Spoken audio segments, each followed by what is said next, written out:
Hello, what's up, ladies and gentlemen? How you doing? It is me, Lasty here, and welcome to a second upload of the day here on the FIFA 23 Ultimate Team Road to Glory. Episode number 55. I thought, hey, since it's Sunday, since there's an awful lot of content at the moment, and since you guys are absolutely smashing the likes, let's give you a double upload for tonight. I hope you do enjoy. Can you do me a favor, though, and smash the thumbs up button? Let's make this hit the algorithm and get everyone viewing it, as many as possible anyway. So, yeah, keep showing that support and subscribe to the channel as well if you're new. Thank you. So tonight, I wanted to get through half of my weekend league games because I know that I was very aware that it was like Sunday and I hadn't started my weekend league, or for the videos anyway. So I actually played these first 10 games last night, Saturday evening, after getting home from the football, after filming the video from earlier on. So I got 10 games done in the evening. So we're going to head on in now. We've got 500,000 coins at our disposal, 20 games to go, 10 are going to be played today, and of course we've got this new squad which starts as a 5 at the back, but is going to start playing in a 4-3-2-1, and then for any games where I feel like it's getting a bit difficult or things aren't quite working out, you guys know I'm way more used to the 4-2-2, so if that's the case, then I'll switch to 4-2-2 and then bring like Renato Sanchez off or something like that. So I do go 2-0 up after 33 minutes in my first game. Absolutely dominating the first game, to be fair, against someone else who's called Road to Glory. But I accidentally skipped his team at the beginning, so I didn't get to see who he was using. But I saw there was a Van Dijk and an Mbappe. And we brought on our World Cup hero, Peter Crouch, for the second half. And he managed to get a goal, and that was enough. That was enough for my opponent to be like, you know what? GG's, mate. You take the dub. And I was like, hey, thank you, buds. I will take the dub and I'll move on. So, 100% record in champs so far. 1 game, 1 win. Doesn't get much better than that. Well, 2 games, 2 wins would. But this guy obviously knew a little bit about the lengthy accelerate styles because, it dotted all over the pitch for him were players with lengthy strides. So I went 1-0 down. I did equalise, though. Rudiger getting his first goal for the club. But I was defending really poorly. I don't know if it's the 4-3-2-1 or what. But eventually I do change it up because, I found myself 3-1 down here after he nets that penalty. Perfect pen from him. GG's. So I think at that point I change it. Or maybe it's at this point I change it because I give yet another penalty away. Not much I can really do about that. That was my goalkeeper giving it away, and I think they just do that automatically. But we're now going to be in a 4-2-2. We brought Higuain on, and it is Seko Fofana, not Wesley Fofana. I said his name wrong yesterday. There's a couple of Fofanas, and I get their names mixed up.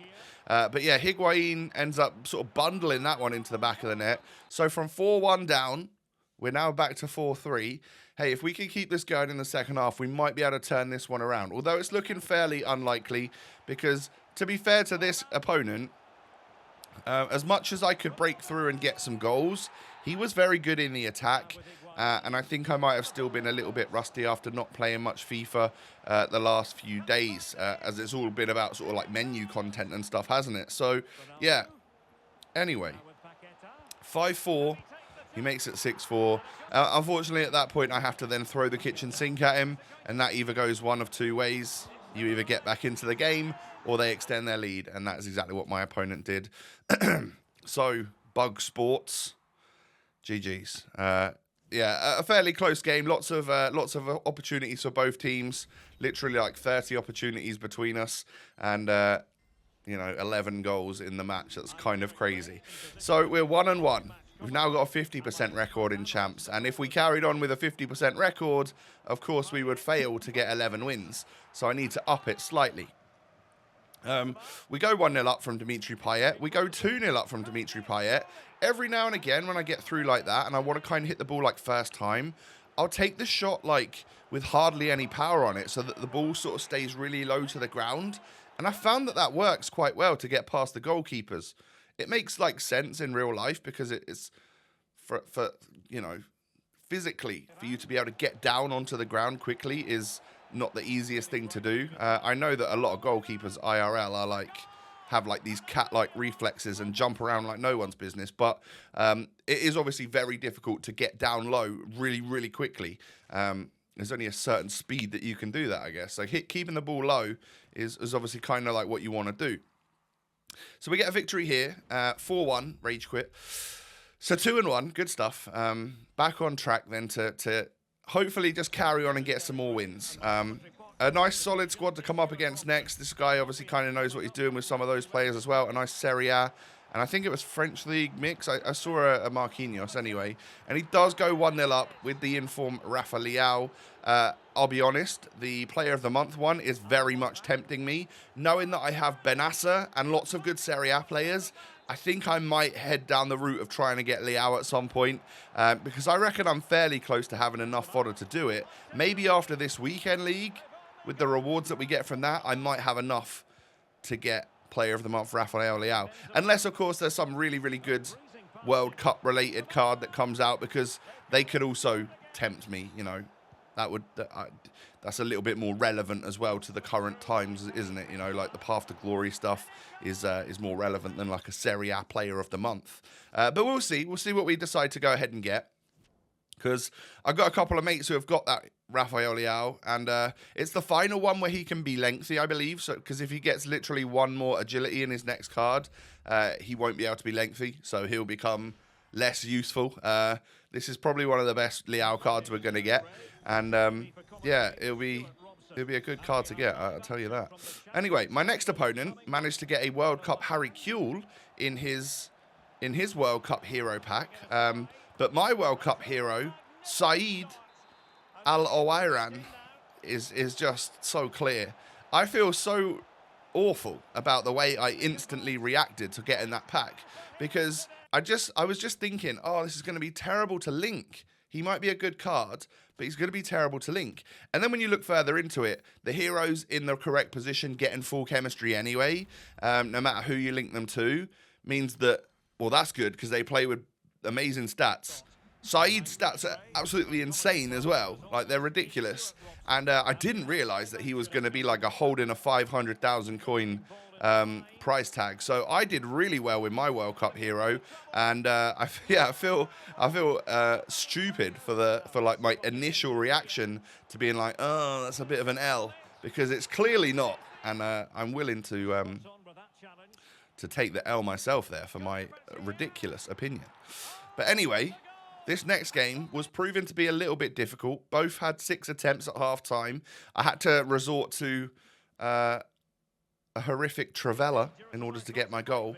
And then Benzema, I think, does he Trivela it again? Yeah, he does. But, I mean, that's sort of an area where I don't find it too... It's inside the box, right? So anything goes, really. But the red time, that should never be going in. Good skill move there by Saeed, and a great finish from himself. It just meant a 4-1 victory. This guy really did fight right up to the end, though. And if he'd have got that second goal and I was still on 3, it would have been a really tense finish. But yeah, I can't even tell you how many wins and how many losses we're on right now, because I can't even remember how many games we've played.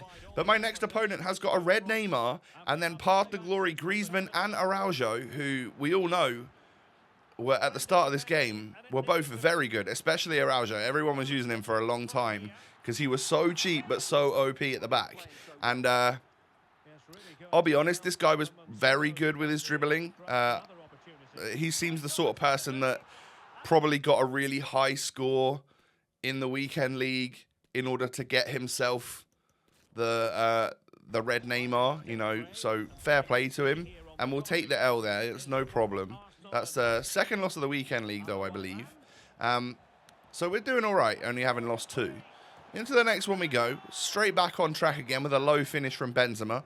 Payet's then going to double tap that ball through to Benzema just so it lifts off the ground a little bit. And I find that makes it just get past the defender sometimes, which it clearly did there. And we end up scoring the goal. A little skill shot. Probably trying a Trivela, though, knowing me. Haaland then whacks one in. He kept possession for ages before that, so it was a really nice build up to that goal. But you know, if I'd have scored it, I'd have left all the build-up in. But considering it was my opponent, I want to forget it ever happened and move on quickly. And we did that because we got a goal with Favre. And then Saeed gets a goal himself as well. Lovely little cutting inside and finishing that one across the goalkeeper.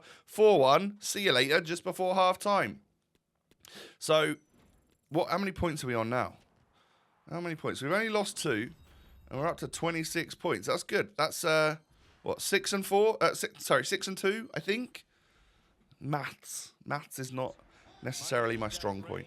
Anyway, my next opponent has some World Cup cards in his squad, including Vinicius Jr. and CR7. So, obviously, they won't be staying in his club forever, but, you know, he's probably feeling fairly lucky that he's got a Ronaldo. And, you know, he plays like regular Ronaldo, of course, which is a very good player in this game. So, I was 1-0 down at half-time, getting absolutely destroyed as well. So, we made sure we changed it to the 4-2-2. After this goal right here. So I played as long as I could with the 4-3-2-1 and then was like, oh wait, no, maybe I had already changed it. So yeah, we're back in the 4-2-2. It's definitely more of a comfortable formation for me. And it turned the game around for me, let's be honest. You know, I go from 1-0 down with like 30-something% possession to being able to get 3 goals on the counter. Just because I had the right players in the right places that I'm used to, and we pulled that possession stat back a little bit as well. As you can see there, ended up with more shots, more XG, and a deserved victory. So yeah, really happy with that. 7 wins, that is, after just 9 games. So 1 game left. Are we going to end 8-2, or are we going to end 7-3? Either one is a dub for me. I say that's a very good start, but yeah, my opponent just like battered me. And finally got a goal after 19 minutes. I was saving everything. Like I'd probably made 6 saves in the first 20 minutes. But then, yeah, as you can see here, he just goes a little bit clear, and those saves were not going to last forever. It was at some point it was going to change into me conceding. So we just quit at 2-0 because I wasn't going to be coming back from that one. And I just played 9 games in a row. That was my 10th game in a row, and I felt a bit tired because it was getting kind of late. So I thought, hey, we'll leave it there. 7-3. Only need 4 more wins. I need to go 4-6 in my final 10 games. Hopefully, we don't completely bottle it. Even if we did, I guess I'm sure I'll be able to get 2 out of 10 to get 9 wins, right? So things are going pretty well. I was busy showing my friends what I was using in terms of my tactics for my 4-3-2-1 because a couple of them were wanting to try it. I still reckon 4-2-2 is best, though, for me anyway. And that's what's really got me the good start, I think, is changing to 4-2-2 in-game. So I'll probably make a couple of team changes for the start of tomorrow's episode for the final run in Foot Champs, because it will just get me in 4-2-2 from the get-go, and I think that will just be me at my strongest rather than making subs and changing things in-game. Might as well get players on full chem in that 4-2-2 right at the start. So my squad battles rewards, I ended up with gold 2 after just doing whatever random games of squad battles I did for certain players and objectives last week. I only played them on literally like amateur or semi-pro and got gold 2. So I was pretty happy with that. Get a couple of World Cup players in there as well, of course. An anchor chem style, which I'll absolutely take. I use them quite a lot. A couple of tradable position modifiers. I didn't know how much these go for, but considering the SBC comes out every day, I'm surprised they still insta-sold at 700 coins. I didn't think that was going to happen, so maybe I need to have a little check, because if I get them tradable again, I want to make sure I sell them for as much as I can get for them, right? And we end up getting a walkout in the final pack. It's going to be a little Ruben Diaz. We'll take it.